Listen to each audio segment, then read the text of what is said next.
Hello, welcome to another Tonalist landscape oil painting demonstration. This is your painter in residence, M. Francis McCarthy, also known as Mike, Michael, or Mud. Yes. Today is February 3rd, 2020. It's really hot here in Northland, New Zealand. I am cooking. I'm in my office. You may hear a little fan noise. You might even hear the sound of the fan hitting the microphone. If you do, I apologize. I think it's sort of designed. That's me just creaking the microphone. It's sort of designed to just pick up sounds from my voice, I think. So hopefully it won't be an issue. Name of the piece, it's a redo. And you may have noticed I don't have a proper photograph done for this yet. I really need to do that. It's just been so hot. I haven't been able to bring myself to go down in the garage where it's really absolutely cooking down there and spend the half hour, 40 minutes required to professionally photograph all the paintings that are piling up down there. But I've got something up and it'll be fine. It'll be just fine.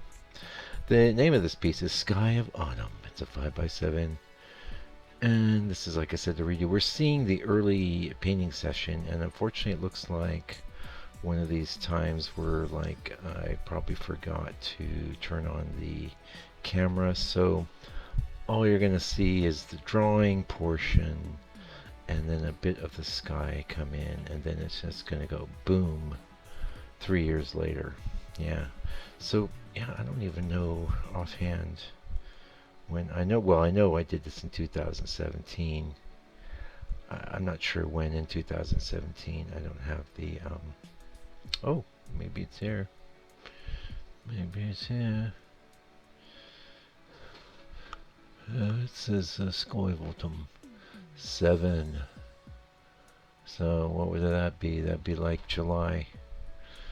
June, July, yeah. So 2017. So 2.5 years ago or so. And it was interesting because I was digging around for the, to see what sort of because it ended up in my redo box.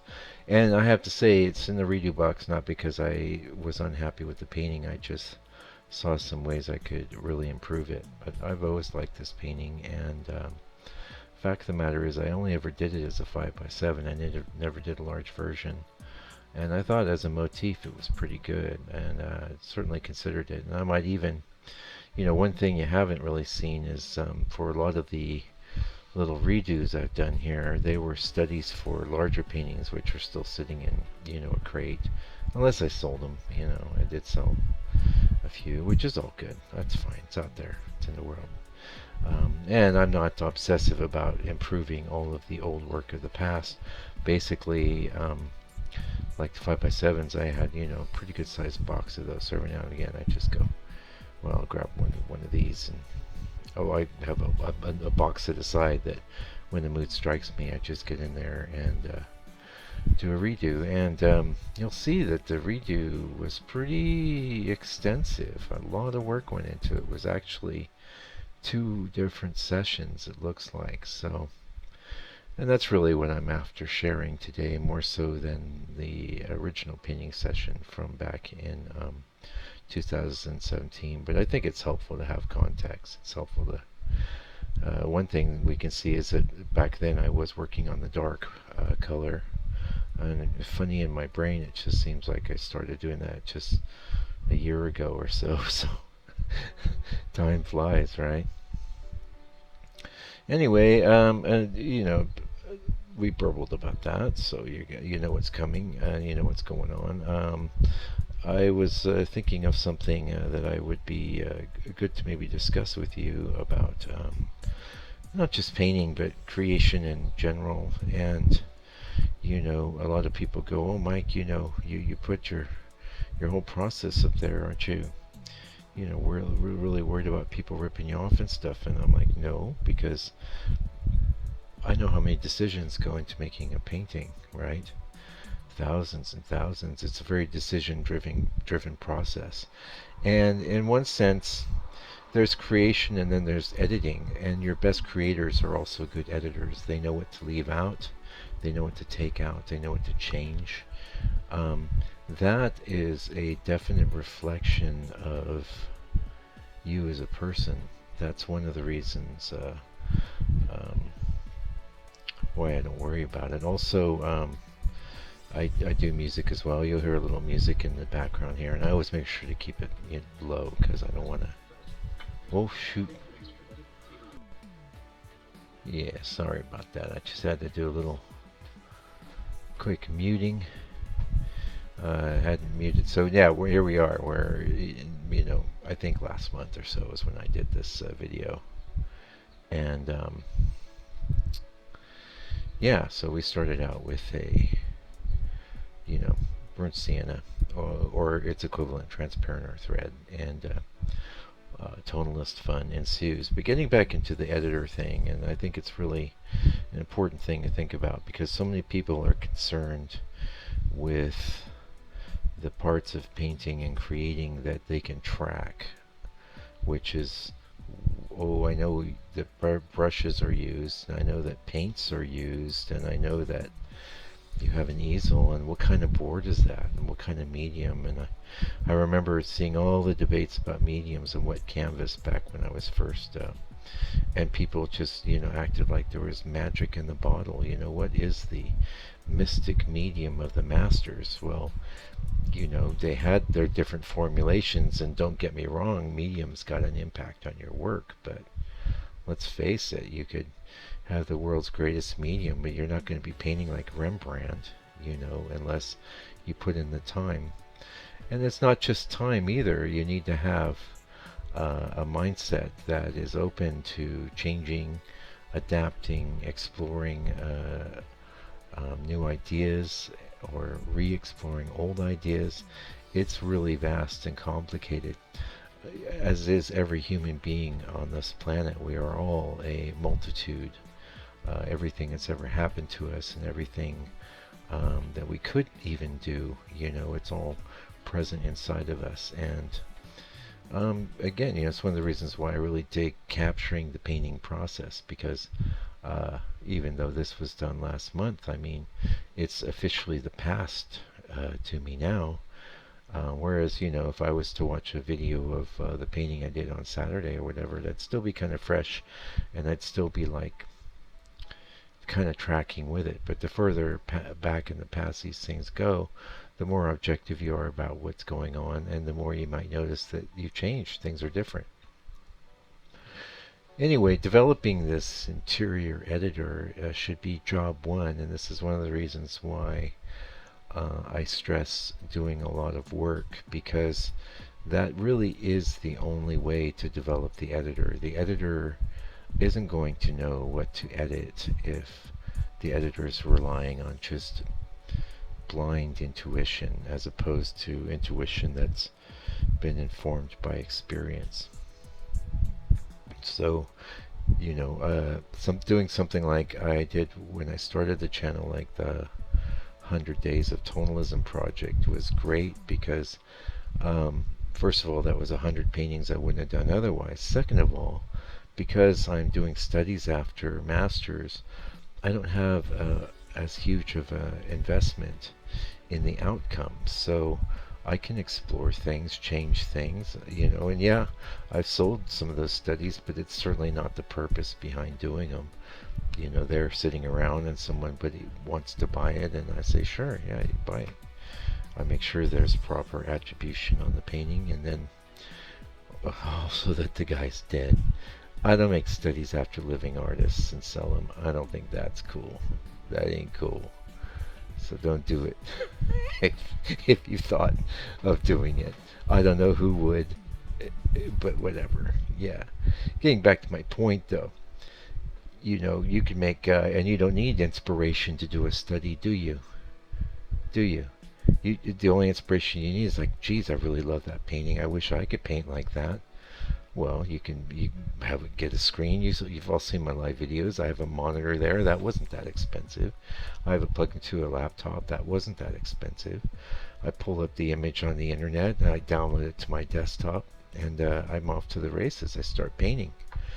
Yes, I have to prep a board and this and that, but really it's not as involved as creating an original um, painting from my own imagination, utilizing reference and ideas that I have about what the landscape should be. I'm sitting there, I'm trying to do a good version of an NS, and in the process, I'm really developing that editor. I'm really developing that analytical mindset because it's looking at this thing that's great, and this internal editor is definitely trying to figure out how that transpired. How it came about, right? And what could be more valuable, you know? So, yeah, and I don't hear too many of you cry to me about inspiration. I have heard it on the channel. Oh, I need inspiration. It's like, well, you got the perfect excuse because it ain't coming, you know? you, you need to get to work. And then inspiration shows up. This is what people that are actually productive, this is the secret of any good artist. They already know this. They get to work, and then inspiration shows up. You have one idea, and you pick it, and you follow it. And then some days for me, it might be, oh, I feel like doing a study today, and I do the study, and I give it my best, and I enjoy doing it. And I try to make a good painting, a good saleable painting, right? But I'm not as invested.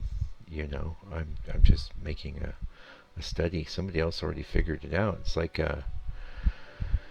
it's like reheating leftovers. I mean, you didn't cook the meal. All you got to do is put it in the microwave. You get your bottle of hot sauce out, right? Well, there's actually a lot that's involved in doing a good study, but you wouldn't know that unless you do a bunch of them, right? And then you can see the value. And it's kind of like, to me, it's like going to school. I didn't go to art school, thank God. I think art school is, at least in the modern sense, the ones that go to the representational schools end up really tight and staid. And often their imaginations have been stifled. And then the ones that go to the art schools that do the modern art shtick, they get contaminated with the modern art virus, and they just think something that's garbage is actually gold. And what are you going to do with that? I mean, how do you pull? I guess it's possible to pull out of that and end up doing good work, but you've really given yourself quite a handicap. And the fact of the matter is, when talking about art school, the one valuable thing about it is that they get you to do art. And so if you do a bunch of art, you get some experience, that's what will lead to better art. And that experience builds that interior editor. And the guy that's going, yeah, I like that. No, get that out of here. The director, like of the director of a movie. Oh no, we don't want that green. That needs to be blue, right? He gets his guys to change it. How did he know it should have been blue? Well, for one, he's an artist. For two, maybe he's had bad experiences with the way that color looks on screen in the past. Maybe it casts an odd pallor on the actors, or who knows. I don't want to stress the metaphor, right? But it's not a bad metaphor. Being a painter is a lot like being a director. And I think there's a reason a lot of directors paint. And I think there's a lot of reasons that painters want to go into movies and things, because it kind of comes from the same place. As a painter, though, you're creating a world. But you're not just creating a world. You're creating an object. You're communicating emotions, just like a musician would, right? Or a poet. Wow, painting is so cool. Thanks for joining me. I think it's awesome. If you're a painter, turn off this video and go grab one of your ugly old paintings and throw it up on the easel and just rub some color on it and figure it out. Save it. Worst case, you won't be able to save it. And I can give you a tip. Actually, we got a little time here. If that happens, it seems like I always just am flying high here. But there have been some redos that I put up, and I've glazed, and I've worked on, and I haven't been able to save. And what I do then is I take it off the easel and I squirt a bunch of mineral spirits on top, and I'm able to wipe it all off. Fact of the matter is, though, really I should just throw the painting away, because it's not redeemable. But sometimes I don't. I hold out hope. I've got one like that. I keep looking at it. The pink path, I call it. Anyway, it's getting pretty close to the end. Thank you for joining me today. Thanks for checking out my videos. If you like my channel, you like watching all this stuff happen, and gleaning, some insights, maybe, click the subscribe, give me the old thumbs up. You could tip on over to my website. I got some paintings for sale there. I got a donation button. You could buy me a cup of coffee or buy me a tube of paint. That's helpful. That stuff's not cheap, let me tell you. You could buy me a tube of Spinel Black, because I think I got back ordered. Bastards. Bastards back ordered me. They say February 19th, and that's, I think, it's because I told all you guys about Black Spinel, and you went out and it's all sold out. So now I'm out of luck. Anyway, thank you for joining me today. I'll be back real soon with another video. And until that time, please do me the kindness and do humanity the favor as well of being a good person and staying out of trouble.